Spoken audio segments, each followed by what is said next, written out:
जय श्री हरि विष्णु। भगवान विष्णु सबका मंगल करे। जय सनातनी में आप सबका एक बार फिर से हार्दिक स्वागत है। जय सनातनी के इस अंक में आज हम जुड़ेंगे सोमवती अमावस्या से। क्यों महत्वपूर्ण है साल की आखिरी सोमवती अमावस्या? क्यों इतना फलदायी है सोमवती अमावस्या? सोमवती अमावस्या पर कौन सा खास योग बन रहा है?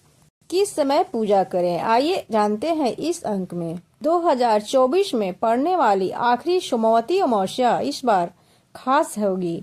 इस दिन बन रहे कई दुर्लभ योग। सनातन धर्म में महिलाओं के लिए सोमवती अमावस्या का व्रत विशेष महत्व रखता है। सोमवती अमावस्या के दिन व्रत रखने से सुहागिन महिलाओं को अखंड सौभाग्य की प्राप्ति होती है।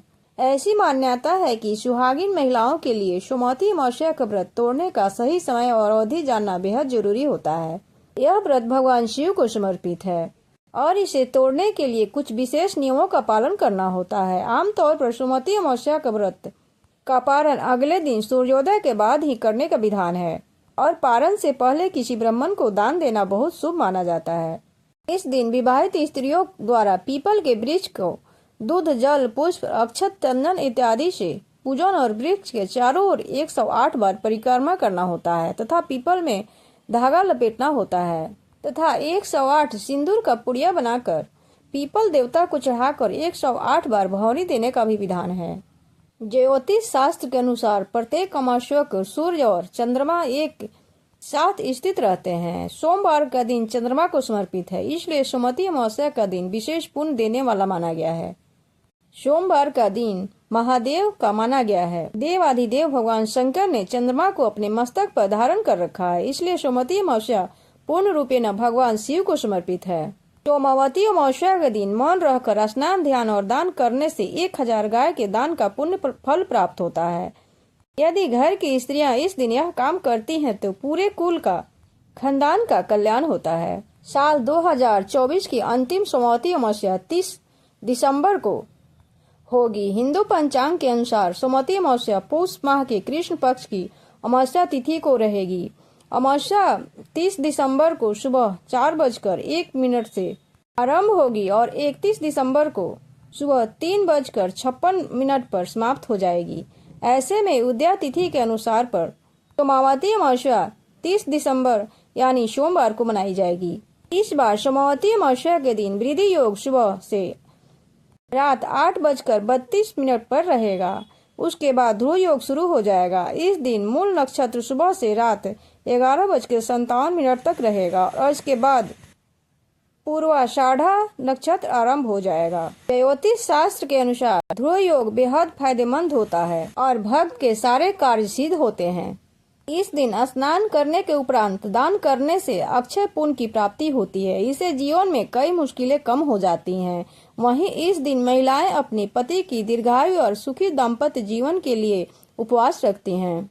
इस दिन पूजा के लिए विशेष मुहूर्त की आवश्यकता नहीं होती है। इस दिन भगवान शिव और माता पार्वती की पूजा करना अत्यंत शुभ माना गया है। शास्त्र के अनुसार सोमवती अमावस्या का पर्व तब मनाया जाता है जब सोमवती अमावस्या यानी अमावस्या तिथि सोमवार के दिन पड़ती है। इसे सोमवती अमावस्या या सोमवारी अमावस्या भी कहा जाता है। सोमवती अमावस्या के दौरान व्रती को शिव और माता पार्वती की पूजा अर्चना कर उनका आशीर्वाद पा सकते हैं, जिससे दाम्पत्य जीवन खुशहाल रहता है।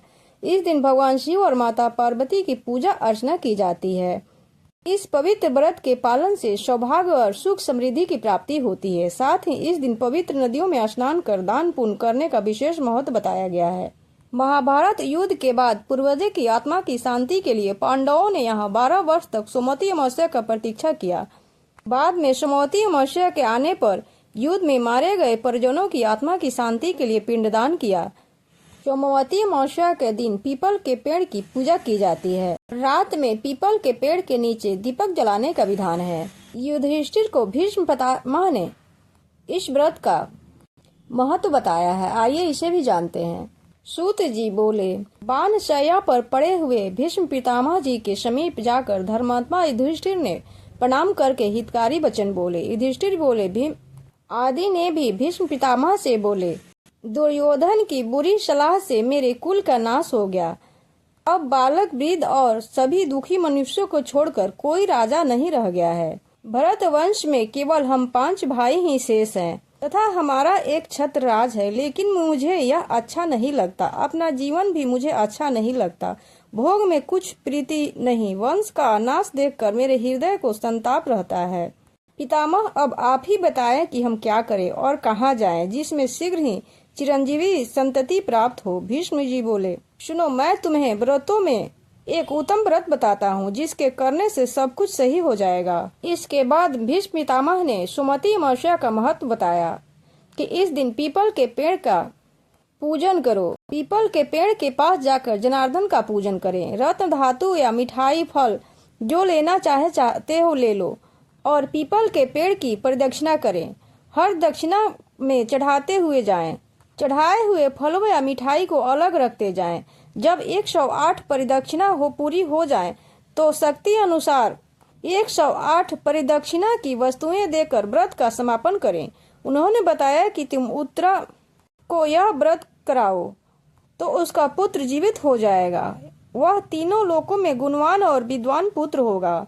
सुमति अमावस्या का व्रत भगवान विष्णु के प्रीतिकार होने के कारण बहुत फल देने वाला है। सोमवती अमावस्या एक शुभ दिन है, क्योंकि इसे भगवान शिव से जोड़ा गया है। इस दिन व्रत रखने का महत्व है।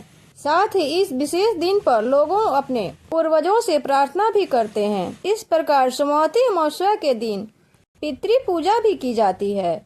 इसके अलावा लोग पवित्र गंगा नदी में डुबकी लगाने के बाद मोक्ष की कामना करते हैं। महाभारत में भीष्म पितामह और युधिष्ठिर के बीच के वार्तालाप से भी सोमवती अमावस्या के महत्व का व्याख्यान किया गया है। महाभारत कथा के अनुसार धर्मराज युधिष्ठिर कुरु पांडव परंपरा के भाग के लेकर चिंतित थे। अपनी यह चिंता लेकर वह भीष्म पितामह के पास गए और उनसे अपनी चिंता व्यक्त की। भीष्म पितामह ने युधिष्ठिर को सलाह दी कि वह अपनी इच्छाओं की पूर्ति के लिए सोमवती अमावस्या व्रत रखें। पितामह के कहने पर युधिष्ठिर ने अमावस्या का व्रत रखा, जिससे परिणाम स्वरूप उनकी सारी चिंताओं का हल मिला। जो सोमवती अमावस्या करता है वह सभी संकटों को दूर करता है और एक संपन्न जीवन प्राप्त करता है। सोमवार के शुभ दिन पर पूजा करने से भगवान शिव की कृपा प्राप्त होती है। निसंतान दंपति को इस दिन रुद्राभिषेक करने से अच्छी संतान की प्राप्ति होती है। यह व्रत रखने वाली विवाहित महिलाएं अपने पति के लिए लंबी उम्र पा सकती है और जीवन भर शांति और सद्भाव का आशीर्वाद भी मिलता है।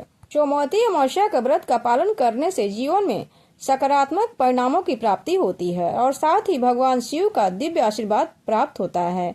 जो कोई भी अपनी प्रार्थना में भगवान शिव का स्मरण करता है, उनकी सारी मनोकामनाएं पूर्ण होती हैं। इसी के साथ हम अपने वाणी को विराम देते हैं। भगवान शिव सब पे कृपा करें। अगर ये वीडियो अच्छी लगे तो चैनल को सब्सक्राइब और वीडियो को लाइक करें। हर हर महादेव। जय शिव शंभू।